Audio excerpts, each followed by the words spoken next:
Welcome to Autism Knows No Borders, a podcast where people connected to autism inspire change and build community. Together with the Global Autism Project, I'm your host, Rachel Harmon, a professional with over a decade of experience in the field of autism services, outreach, and advocacy. This episode with Pamela Fisher was originally released on August 13th, 2020. Hello, everyone. Our guest today is Pamela Fisher. Pam is a registered music therapist from Sydney, Australia. She is skilled in voice, guitar, piano, improvisation, and clinical supervision. With over 15 years of experience specializing in groups and individuals with autism, Pam provides music therapy services both in person and online. In today's conversation, Pam gives us a brief history of autism awareness in Australia and explains which services are covered by government funding. She defines what music therapy is and shares how she got involved in the field. We talk about different populations who can benefit from services and discuss some common misconceptions. Through simulating various musical interventions, Pam demonstrates different goals she may work on in a session. We also point out the benefits of collaborating with behavior analysts and speech therapists when writing programs. Pam has created a musical kit to target different sensory needs a child may have. In this episode, discover what's possible when music unlocks hidden strengths. For more information about Pam and her work, please visit our show notes at autismknowsnoborders.com. And now, I present you, Pamela Fisher.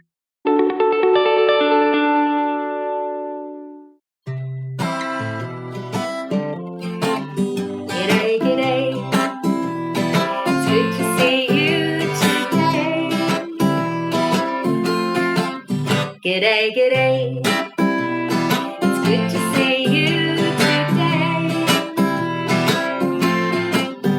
We can clap our hands, we can clap our hands in music today. G'day, it's good to see you today. Oh, what a sweet welcoming to our episode. Hi, Pam. Welcome to Autism Knows No Borders. Thank you for being here. Thank you so much, Rachel, for having me.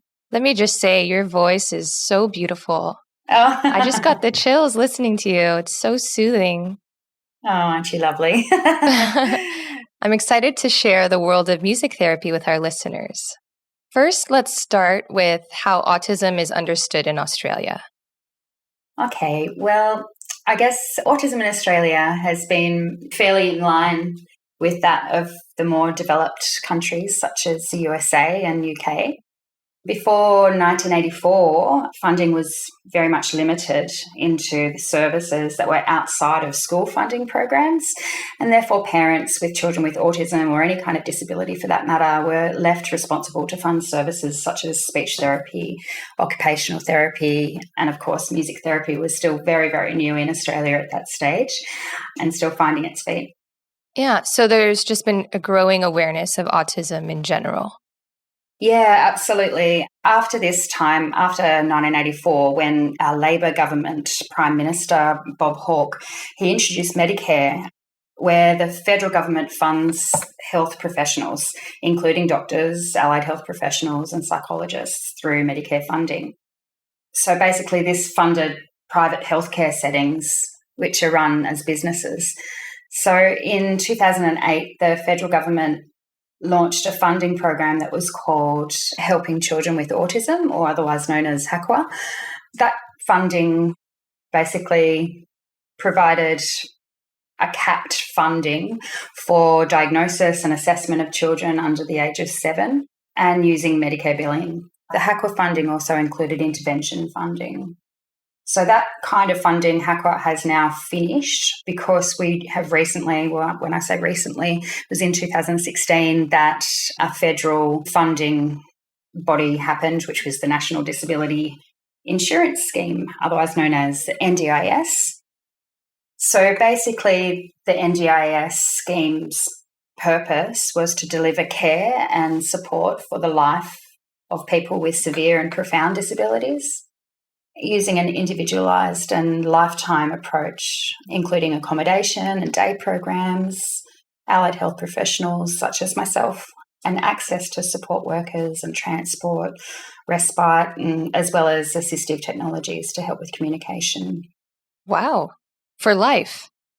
Yeah, for life. Basically, every year it's reassessed, and allied health professionals are then basically made to write a report based on the intervention services that they have received during that year, and make recommendations on that report. And then the NDIS basically reassesses the amount given for that year and keeps on going like that. Yeah. Mm-hmm. Is it usually enough? For some people, more than enough. Some people, not enough at all. Yeah. I'm constantly struggling in my report writing to really make my point known that they definitely need music therapy because of the fact that it connects with them or for whatever reason. Mm-hmm. Are families supported emotionally? I feel like there is a big gap in terms of that. It just seems very clinical. It seems that, okay, well, if you have a son or daughter with autism and you're having some issues yourself with, coming to terms with the diagnosis, it's almost like, okay, well, here is a psychologist, or here's some pills, go and, take care of yourself, which is really unfortunate. At the same time, we're very grateful to have those services available to us. Yeah. Is there any kind of stigma related to mental health or disabilities in general? I think it's getting better, absolutely getting better. For people with autism specifically, I think I've seen such an improvement over my journey as a music therapist.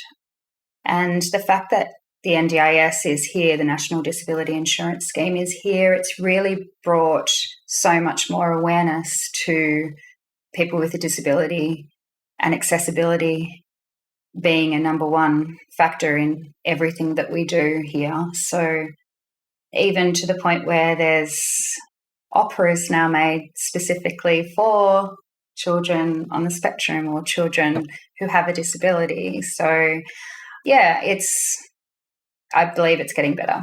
Mm-hmm. So those operas are maybe not too loud, or they accommodate some sensory issues?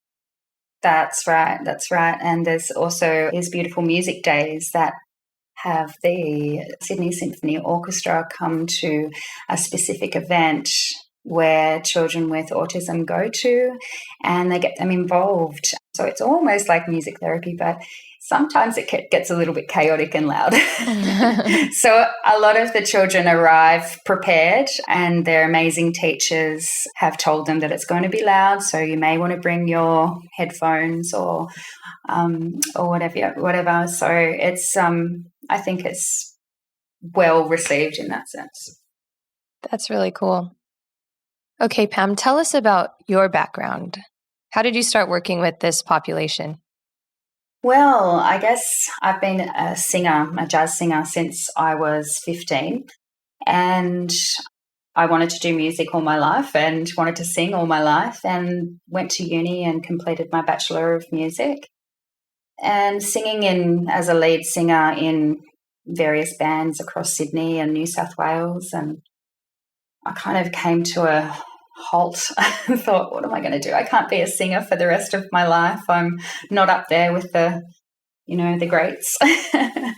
As much as I enjoy it, I was unsure of the future. Anyway, I was working at the time as a social educator and for a disability organisation. And one of the afternoons, I happened to make some music. They had this gorgeous old piano there, and I made some music for the residents or the clients there. And they had a basket of old instruments, and I handed them all out, and I thought, wow, this could be really cool. I wonder if I can combine my music degree, what I'd learned, my experience, I guess, of singing and playing and stuff, together with working with people with a disability. So that night I went home and Googled it madly and found that there was actually a thing called music therapy. I was like, wow. And there was a course just down the road from my house. So I was like, oh, this is amazing. This is meant to be. So yeah, I completed the postgraduate degree of music therapy in 2004, I believe. I then went in my first year of, being a new grad out of university. I went out and I had like 5 different hats on 5 different days of the week, working with different populations. And I really kind of was burnt out towards the end of it, actually. But in that, I really found that, on my Mondays, I was working at a school that was called Giant Steps, which is a autism-specific school. And I learned so much. It was a transdisciplinary team of occupational therapists, speech therapists, social workers, the lot. It was amazing. And I learned about visuals and about prompting, and it was just amazing. So I think through that, I just wanted to learn more and find out more and, impact people in a positive way, I guess, with autism. So, Was there something that drew you to the autistic population specifically? Well, I guess in my placement at university, I'd done some work with Robin Howard, who was my clinical educator at the time, and he was amazing. And we worked with a group of boys, and I never forget the moment when a boy was rocking in his chair and he had kind of, I guess, no purpose of rocking. It was just something that he was doing within a sensory, or maybe it was anxiety, whatever. But Robin made this amazing melody that matched his rhythm that he was rocking in. And I'll never forget that he just stopped. The boy stopped and he looked at Robin in the eye, and everything. It was like the world had stopped, because there was this beautiful connection that, hey, he realised that Robin was in his world and was creating music for him, and that this was a really special time. So I learned a lot from him, and since then I've been able to kind of, I guess, replicate those experiences in more or less a similar way. Yeah. And I think that's what really draws me to having those moments of connectedness where we meet each other in the music, whether it be through rhythm or whether it be through melody on the piano, on the guitar, whatever it is. It just seems to really motivate and catch the attention, I guess, of children with autism. So, yeah. That's beautiful. So, how would you explain what music therapy is to someone on the street? What is your elevator pitch? Oh dear, I think I'm still working on my elevator pitch, to be honest. It's one of those things that music therapy is so difficult to explain to the layperson who doesn't know anything about it without kind of a visual. But look, I'll give it a go.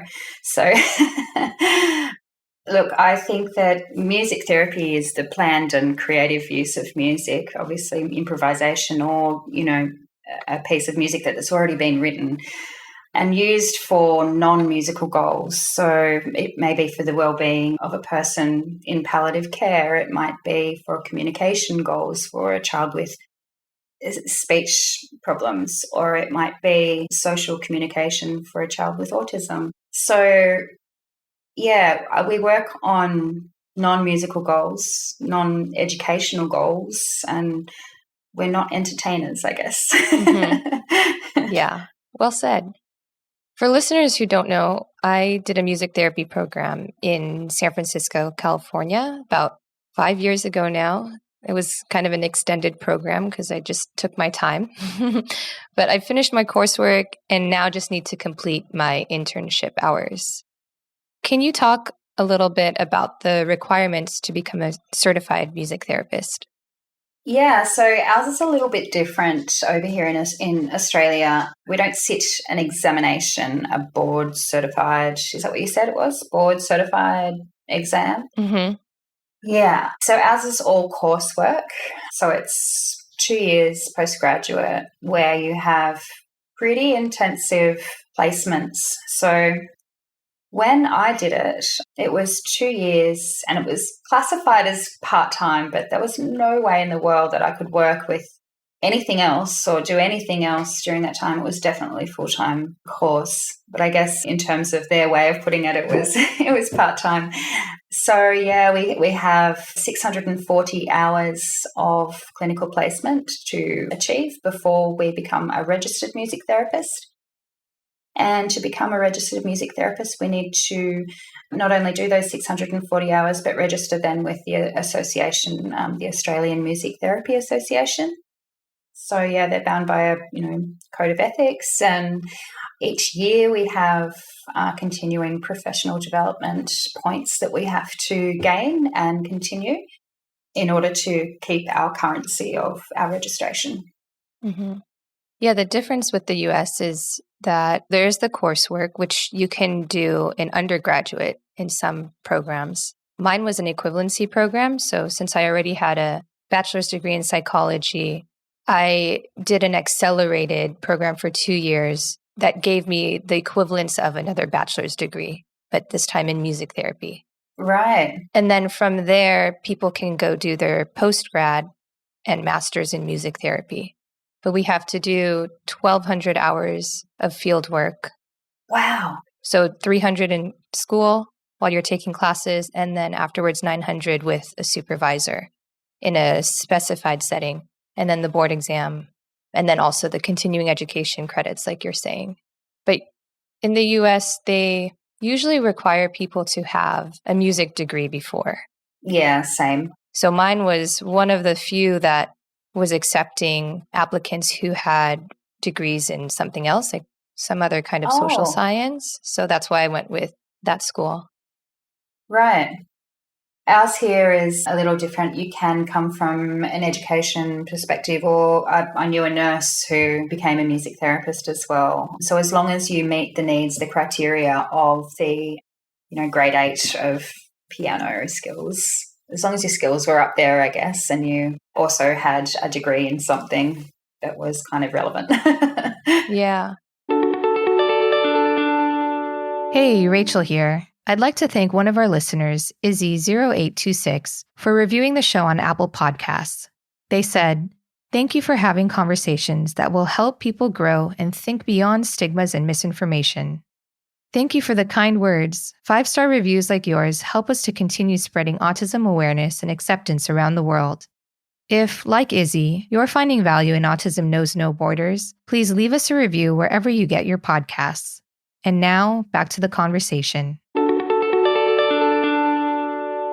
So what's your main instrument? Oh, for me, it's always been my voice, but I learnt piano at the age of, probably from 6 or 7, and have taught myself guitar since music therapy, my schooling days. Yeah. So I studied piano since I was 4 and, took proper lessons till maybe I was 18. But I'm not a natural singer, and I picked up guitar very much later in my life just to do the music therapy program. So it was hard for me to catch up musically, honestly.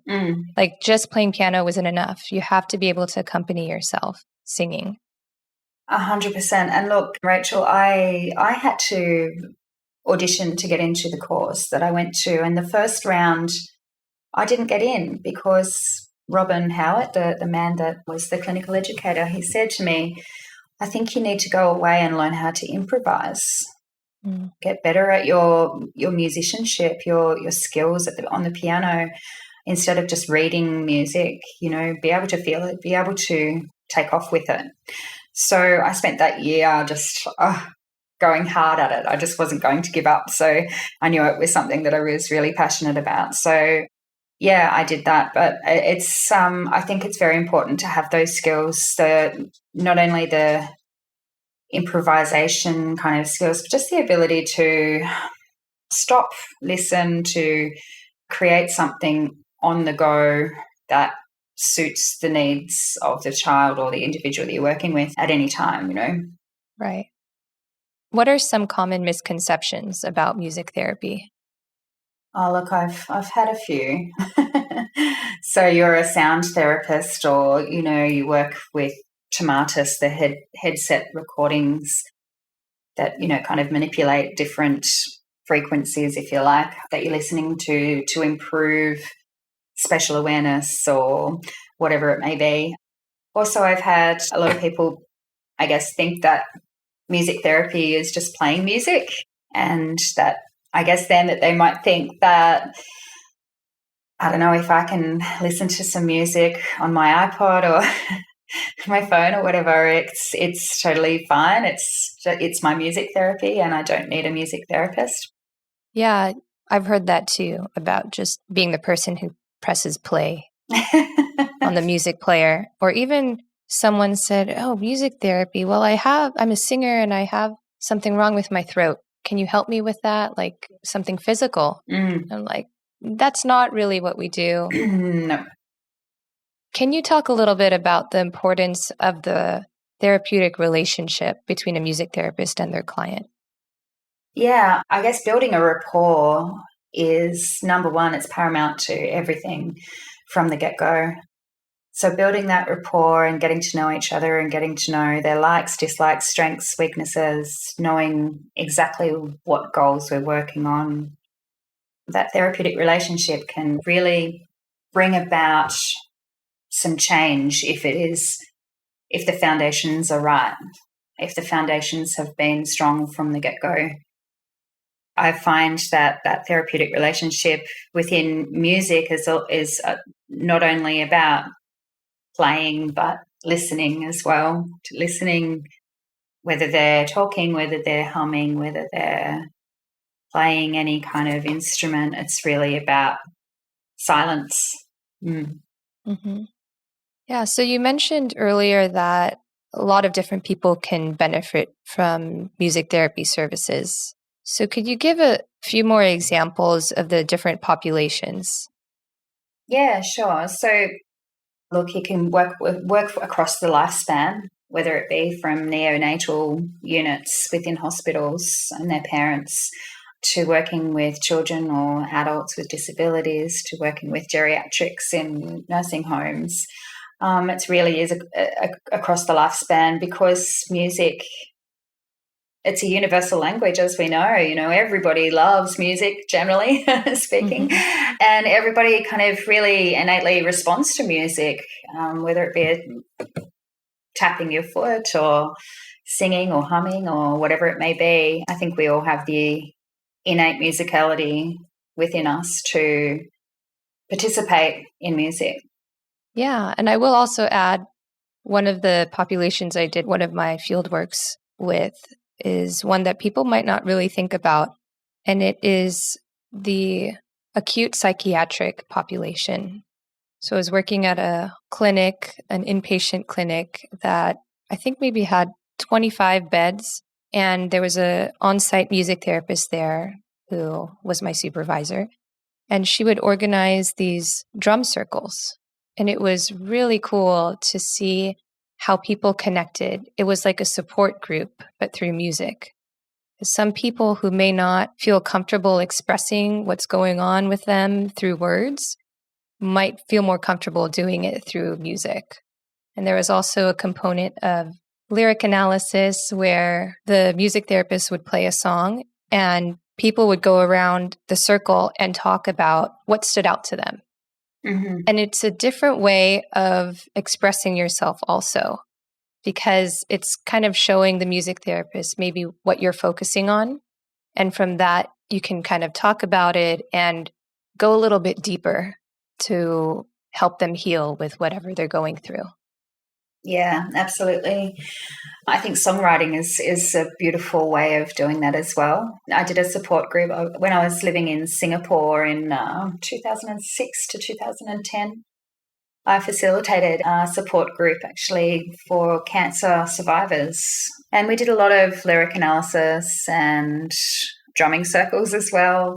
But songwriting seemed to really help them overcome the fears, I guess, of it coming back, or of where they were at that stage. Yeah, one of my supervisors also worked at a state hospital.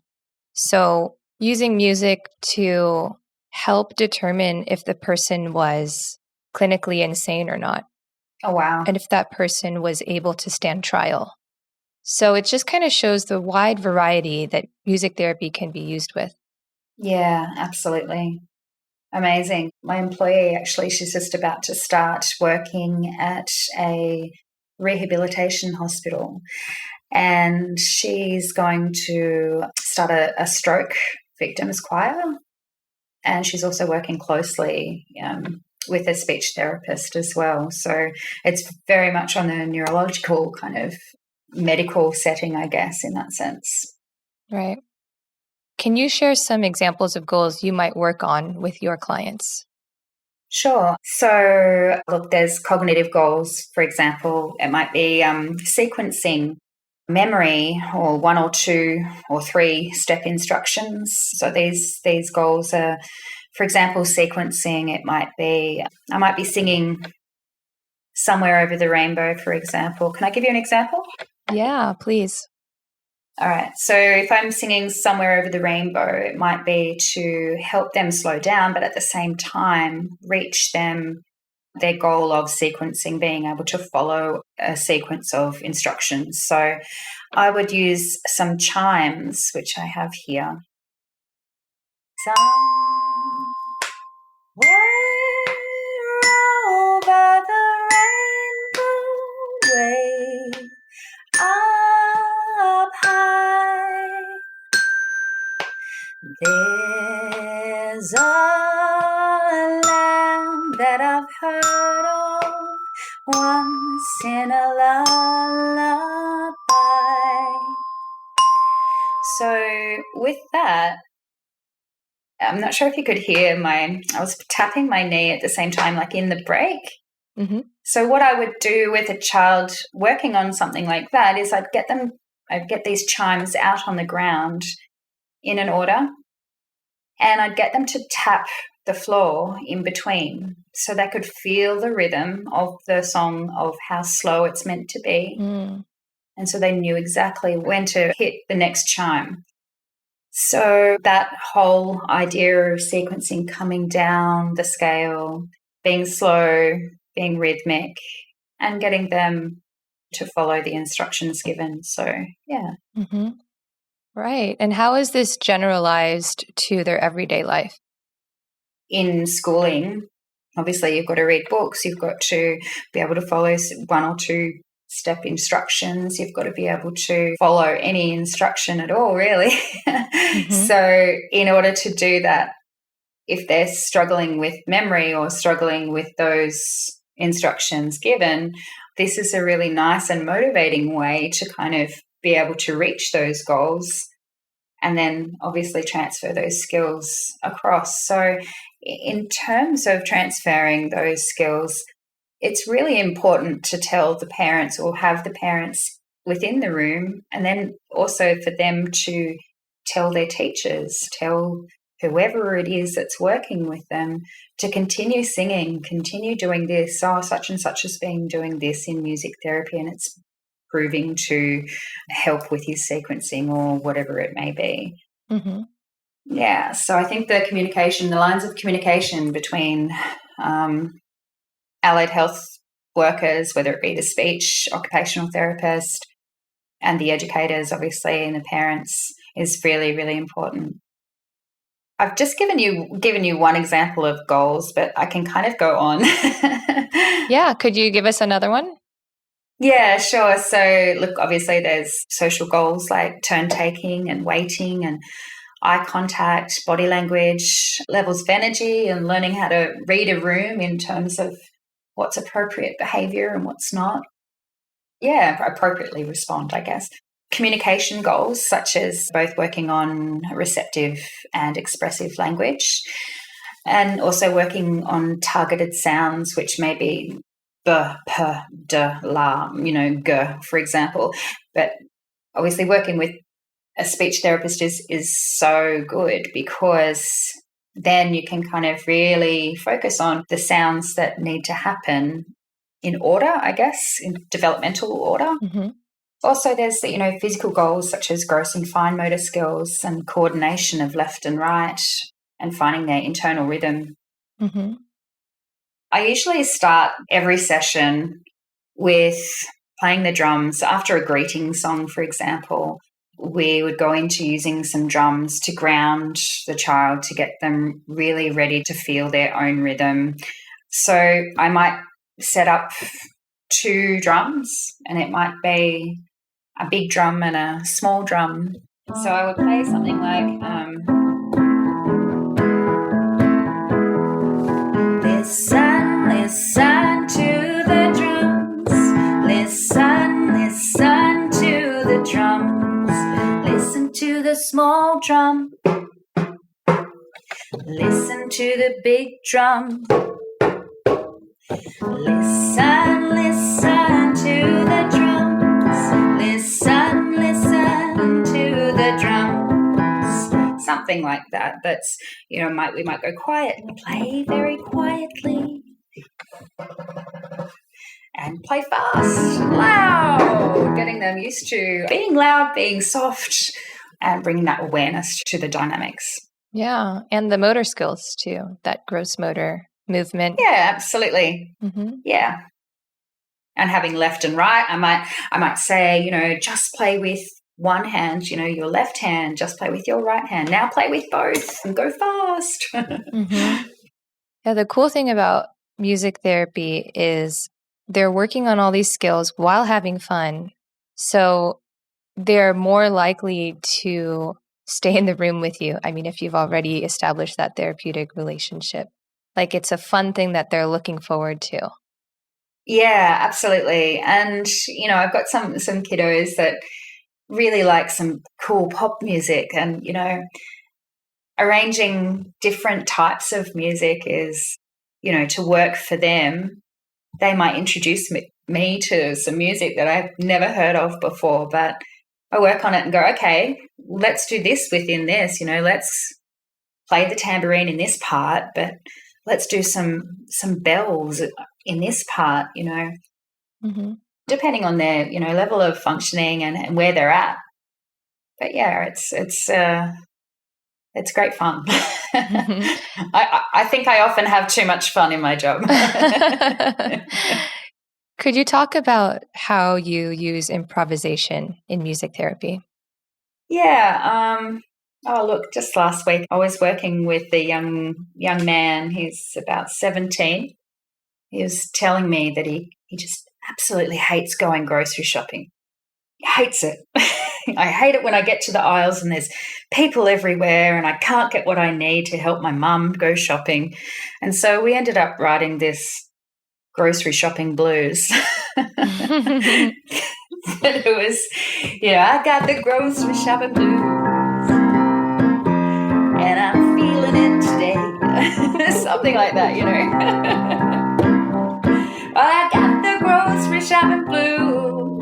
I'm feeling it today. Hey, hey. Well, I don't want to go shopping. I just want to get out of here.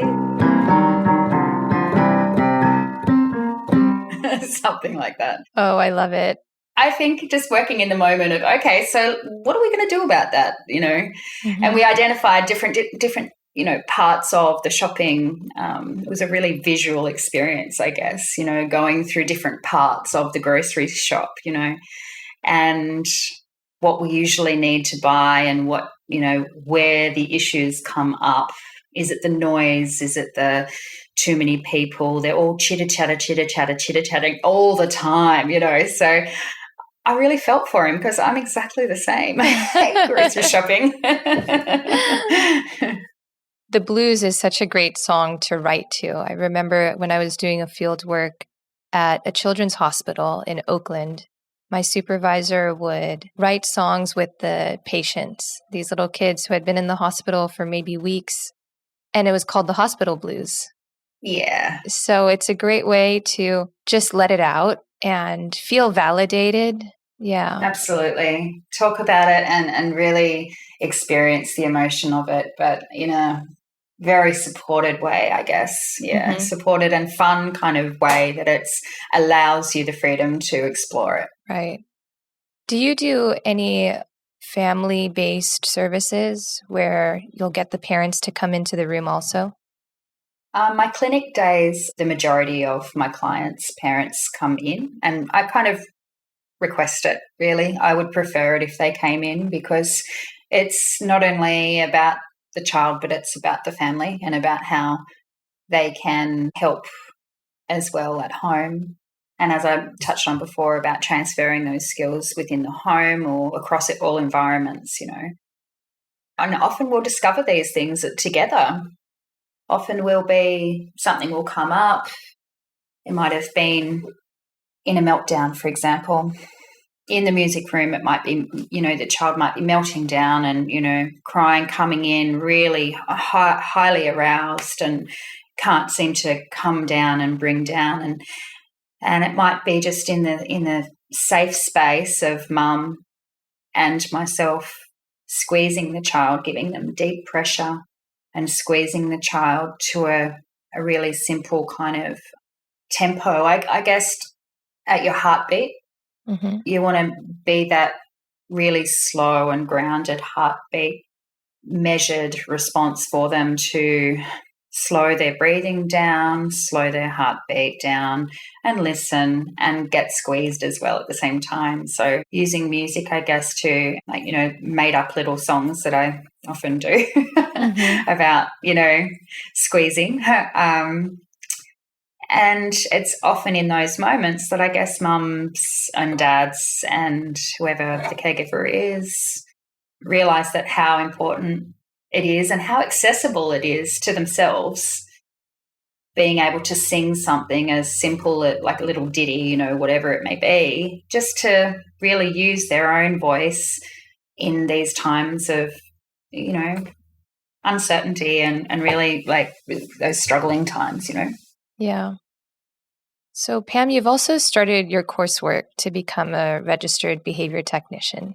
Tell us about how you fuse applied behavior analysis and music therapy.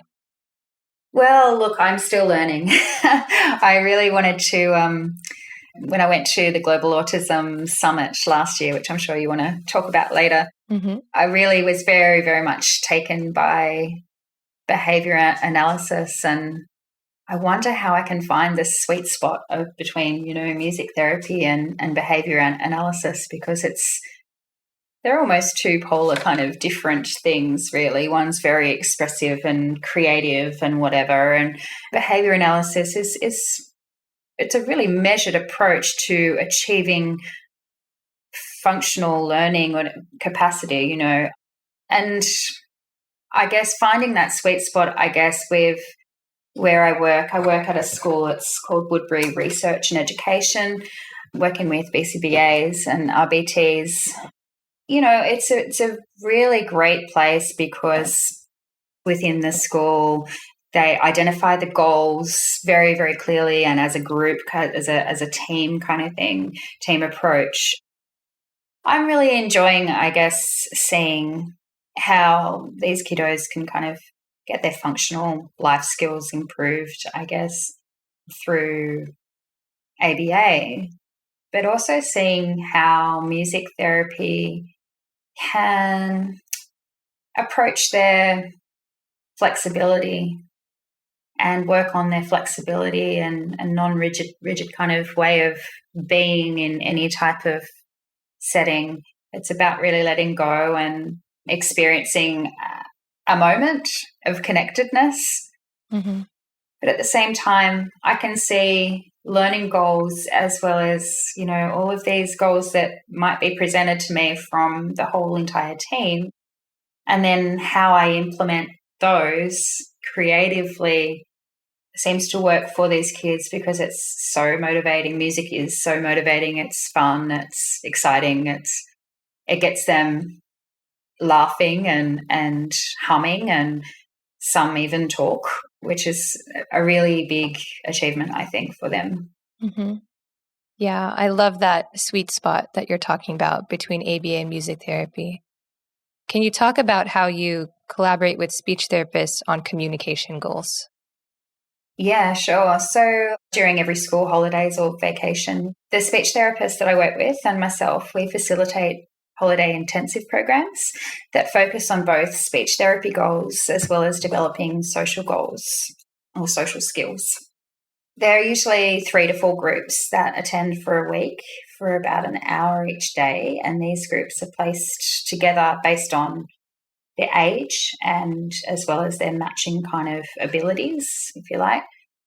So during this time, we may be working with a group of children who may have assistive technology devices, or we might be just working on a group that are targeting specific sounds. So we'll do a whole heap of activities that'll be musical, as well as we'll play games that I will improvise around musically. That'll be targeting sounds as well as turn taking at the same time. That's the beauty, I guess, of music therapy, is that you can do so many different things all at the same time. Mm-hmm. You can work on left and right, you can work or coordination, you can work on sound production of, the sh sound or whatever it may be, while still drumming or something else. It's fun. Right. And as a music therapist, you have to be paying attention to all those things and observing other responses they might be making that might give you insight into another area that you could work on in the future. It's a lot of work.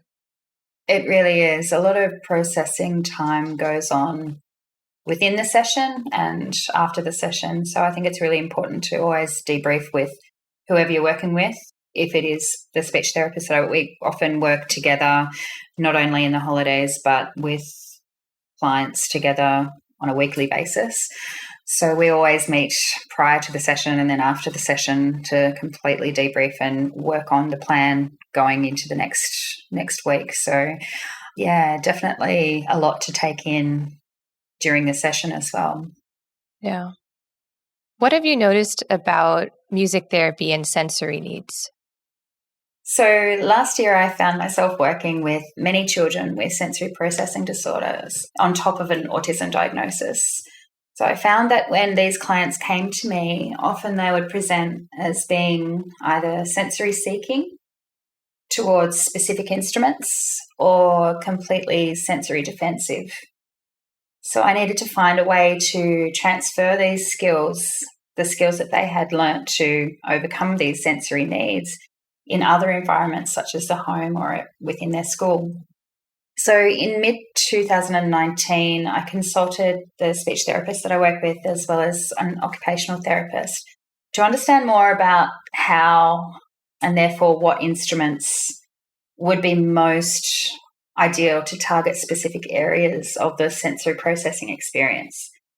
So the music therapy, I then created a music therapy instrument kit that really highlights a whole different areas of sensory needs. So for example, I've got one here. So this is called a cabasa. So it's a South American instrument and has metal beads around a round shaft. And for example, working with a child who came in quite sensory defensive towards this instrument, what we would do is demonstrate it on myself first or on the parent, and then slowly use it on the child, and then week by week get the child to have more exposure. I guess it's a bit like exposure therapy, really. Mm-hmm. So, yeah, getting them more exposed to using that instrument. So the child that I was working with this instrument that really highlighted this specific instrument anyway, ended up, by the end of the music therapy term that we were working in, he would go up to the cabasa initiating play himself with that. Whereas initially he'd started absolutely freaking out by any kind of touch to it. Yeah. So it's quite a cold instrument. The metal is quite cold. It's I don't know. I guess it's an individual kind of feeling, really. It's a sensory experience, so we can't really explain it for everybody. Right. Just like some pieces of fabric might be really uncomfortable for someone. Yeah. And that's just their own individual senses. Yeah, that's right. So, yeah, I created a music therapy instrument kit, which is available from my website. A shameless plug here, musicalmonkeys.com.au, or going into COVID, the land of COVID, which we're all going through, which is awful. I've kind of had to pivot, I guess, in terms of how I've seen my clients and how the delivery is done. And that's via Zoom telehealth sessions. So I was able to, I lost 3 of my jobs, which were in schools. And then the other 2 days were at the clinic. So I was able, thankfully, to transfer the clients that I see at the clinic to telehealth. So in that time and space that I had, I guess I was able to really think about what was missing. And I felt that people in rural and remote areas in Australia, across Australia, I discovered how that they are on these waiting lists for months and months, even years, to get to see a speech therapist or an occupational therapist. And I thought that, well, this is an opportunity to really meet their needs and try and capture that area, I guess. I guess it could work not only just in rural and remote areas, but anywhere in the world, really. Mm-hmm. So I created the musicalnest.com, and basically it's about promoting the use of the kit that I created, the music therapy kit, as well as, consultative, online, accessible music therapy. Cool. What would a telehealth music therapy session look like? The clients that I was able to transfer to a weekly session, they all purchased the kit through their NDIS funding. So that was great that they were able to have something at home with them, so that if I said, all right, grab the castanets now, we're going to work on, isolating the left hand and then isolating the right hand, and I might play a melody that is rhythmic for them to join in within. There's depending on what I'm working on in terms of the goals, it really depends on how it looks. Like, for example, it was just this week, Monday, I worked with a boy who's 9 and higher end of the spectrum, I guess, and really struggling socially with his friends and school, and having meltdowns because of the social differences, I guess, that he's having. And we created a song, we wrote a song together about friends and what we do, and how good they are, and how when you have them around, they're really great, and when everything's working, it's really good. But when it's not working, what do we do? And trying to work through problem solving and what he feels would be a good solution in these times. Yeah, I think increasing coping skills during this time is so important for everyone. Yeah, absolutely. Our kiddos here have only just gone back to school for a good maybe 5 weeks now. And yeah, it's a really tough time for everyone, but for kids to try to understand this. And I think the behaviours seem to come out more because maybe they're not understanding why everything's so different. And yeah. So Pam, could you hold up the music therapy kit to the camera so people who watch the video can see it, and maybe just talk about the different instruments that are in there? Oh yeah, sure. First of all, we have this 12-inch drum. It has a synthetic skin and it's very durable. It's great for grounding clients and grounding kids to listening to some music, whether it be playing music or receptive, like listening to anything on a CD or your phone. This is what it sounds like.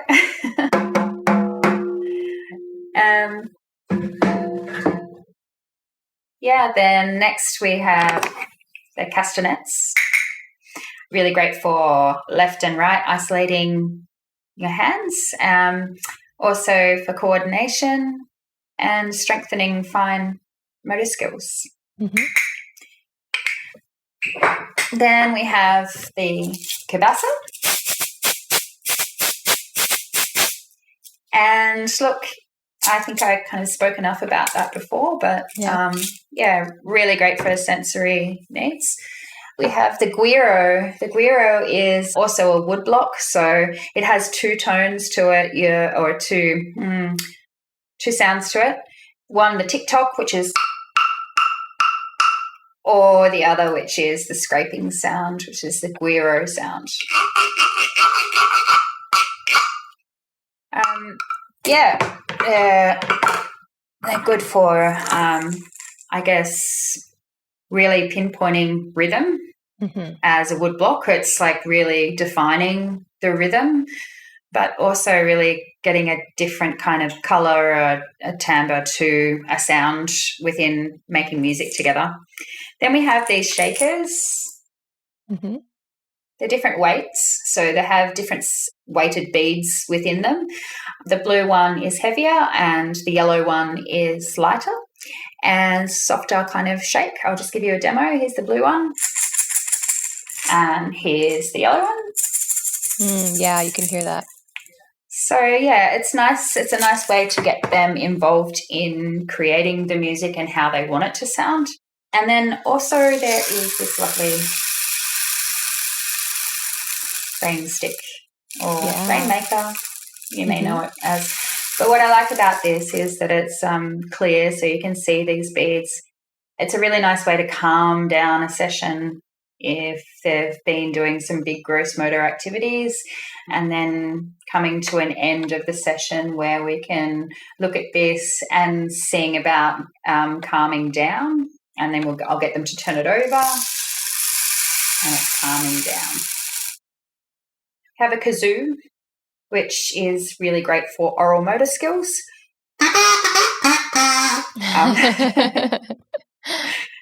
Who doesn't love a kazoo, really? Maybe parents that have, bought this kit. I'm not sure.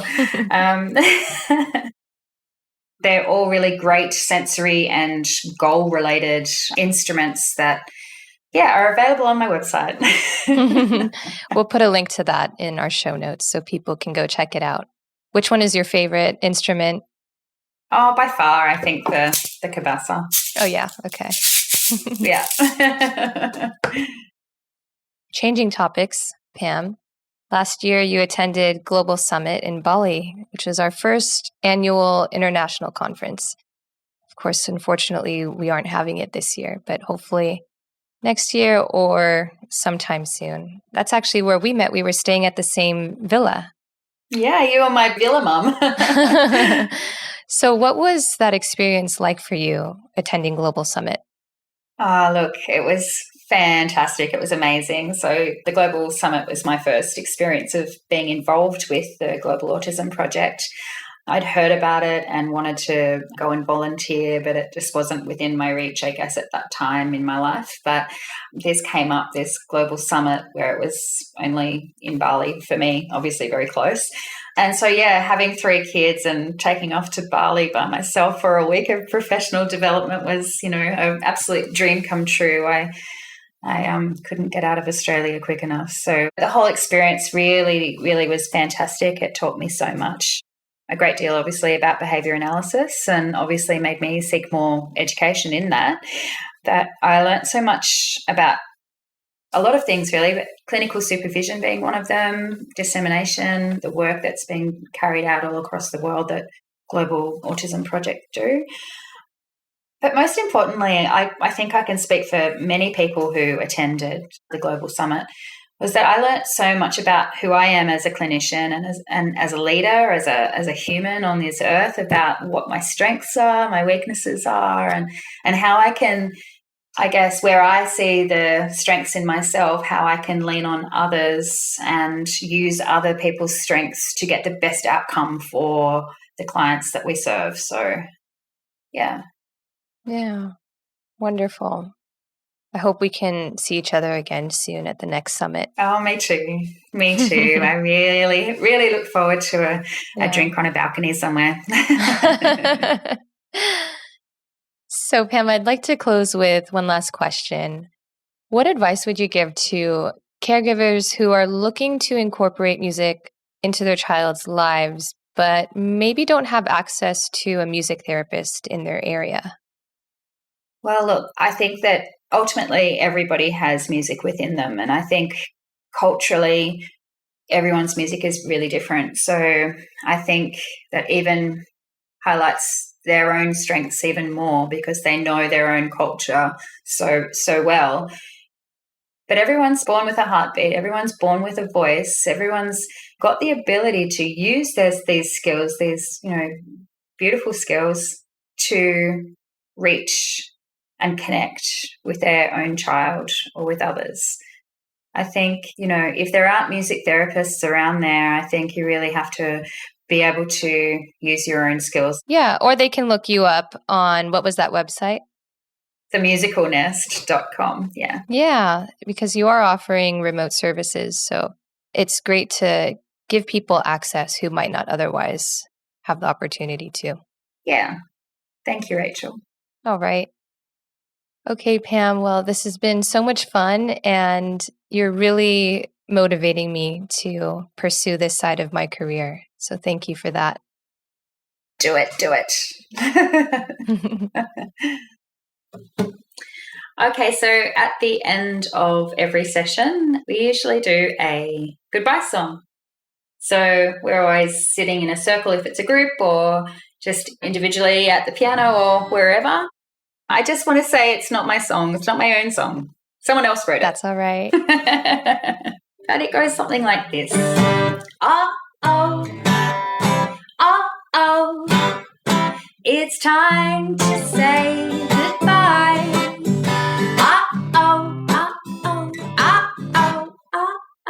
It's time to say goodbye. Goodbye to Rachel. Goodbye. Thank you. We'll see you next time. Something like that. Thanks for tuning in to Autism Knows No Borders. If you enjoy this podcast and you'd like to support our mission, please take a moment to rate the show and leave a review. You'll be helping us to continue spreading autism awareness and acceptance around the world. Thanks for listening. Take care.